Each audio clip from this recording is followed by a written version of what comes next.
Namaste, welcome yogis. So, as you may know, I'm new to YouTube and this is one of my first videos with an actual microphone. So in today's video, I am going to be sharing what I've learned over the past 7-8 years about the bandhas.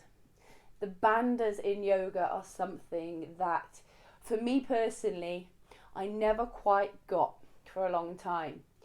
It was a word to me that was used in classes over again, and I thought I knew what it meant and I didn't quite have my finger on it, literally and figuratively. It's not possible.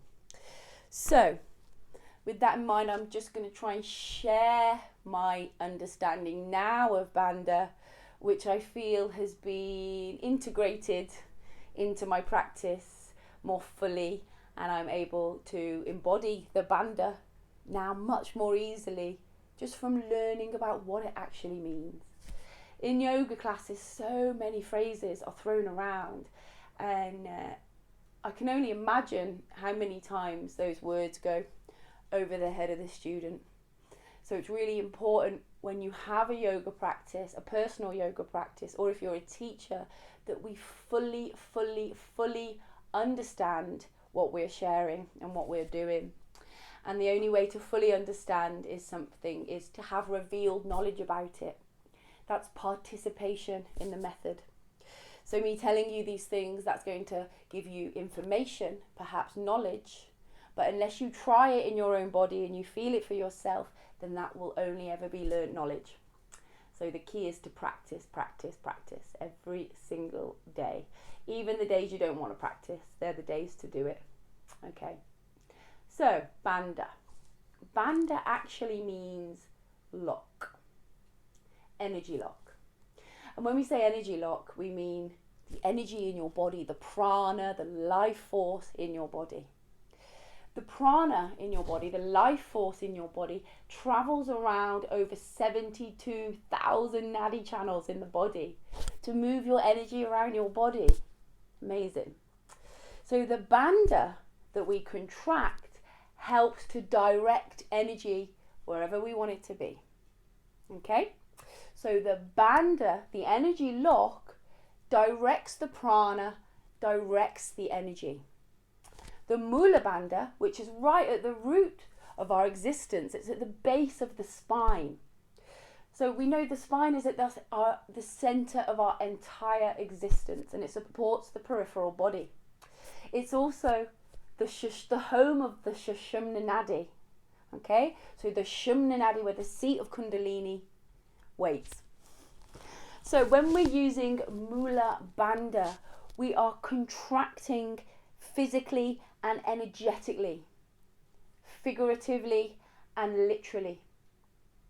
I imagine this contraction to, when you think of an atom being split, it can be split and it can be split and it can be split and it can keep being split and it goes to nothingness. It's so finite, we can't quite reach it, we can't grasp it, we can't touch it, we can't hold it in our hands. To me, this is Mula Bandha. Mula Bandha is such a finite, delicate, precise place to find that it needs the time to do so. So imagine right at the base of your spine, however what you want to think of it, whether you want to feel at the base of my Sushumna Nadi or the base of my spine. Let's go with spine for now. Close your eyes.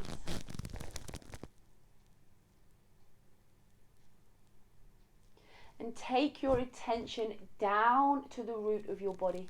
So for a lady, for a woman, that is going to be your perineal area. So the space between the vagina and the anus. And for a man, it's going to be your testicles. Imagine lifting up the testicles. So there's lots of ways to explain how to contract Bandha physically. It's something that you just need to keep doing over and over again, because once you've learned to hold Bandha or contract Bandha, then we need to work out how much. Okay, so let's close the eyes and try and find a contraction down at the base of the root of the body, a slight contraction. Some teachers might describe it for a woman as sucking up a strawberry. sucking up a grape through the vagina.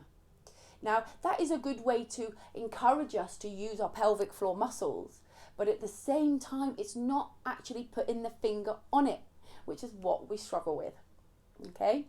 It's a more specific, more precise action than engaging your pelvic floor or the Kegels, okay?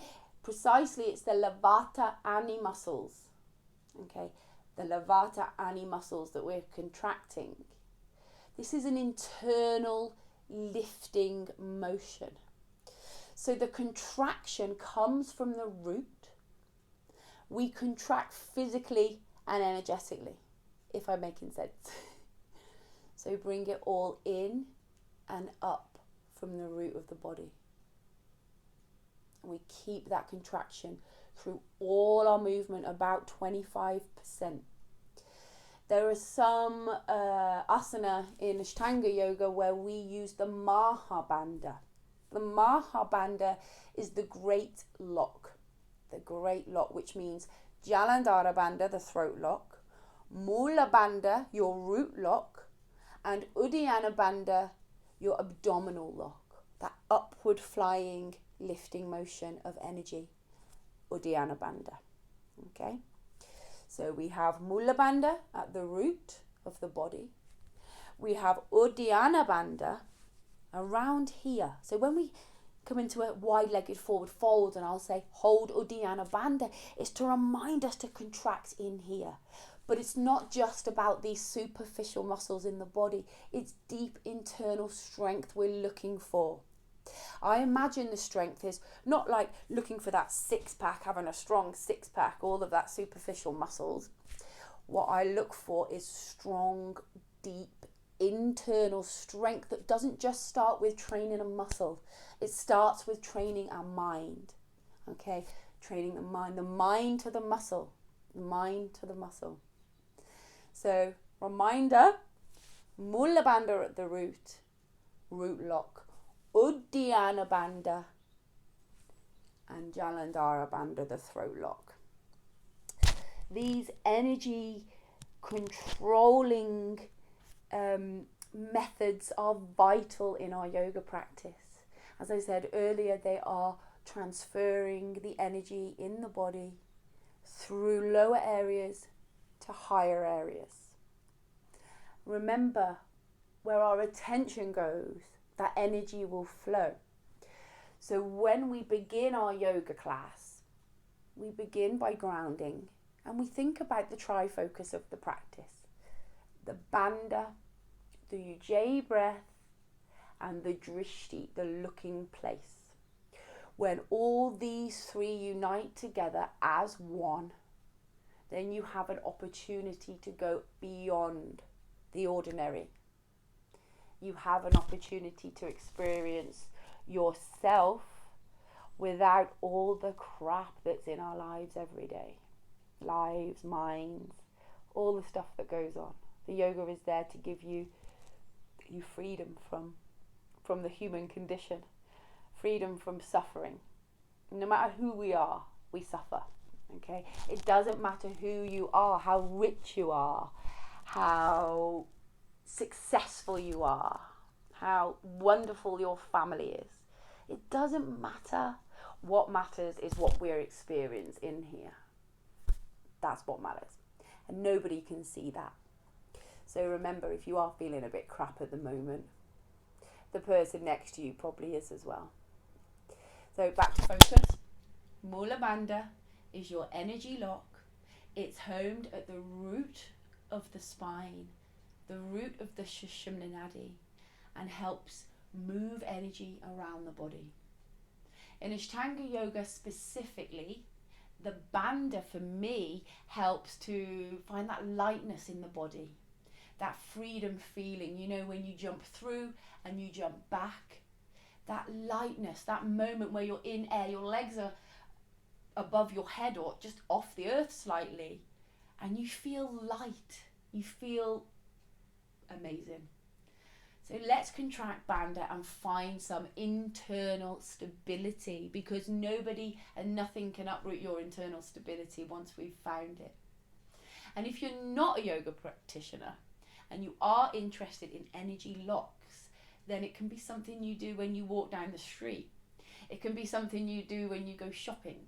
It can be something you do when you're sitting at home or you're cooking. Whatever, you can contract Bandha. It's a contraction and you control it. So have a go, see how it makes you feel. It's always a good practice to use Bandha a lot when you're learning. So when I first started to introduce real contraction of Bandha, Mula Bandha, Uddiyana Bandha to my my yoga practice, I found it really helpful to use Bandha, contract the Bandha while I go about my everyday life. It really did make it much more accessible. Also, another trick to find out if you've got it or if you feel that you have it is to consciously take a downward dog, take the leg up and through, find a crescent lunge without your Bandha, without contracting, and then do it with contracting. Any movement really, any movement where there's a transition in and out of two poses. You will feel the difference it makes to your practice. Okay, thank you for listening to me. As you know, I'm not the most experienced at these videos at the moment, but I will continue to record and just share them as they are. Okay, so thank you for listening and being here. I really want to say please leave feedback in the comments below, but I'm not sure if I'm ready for any feedback yet. But please do leave some feedback if you would like to share. All my details are in the description and you can contact me on social media anytime for any yogi type questions. Thank you for being here. Lots of love.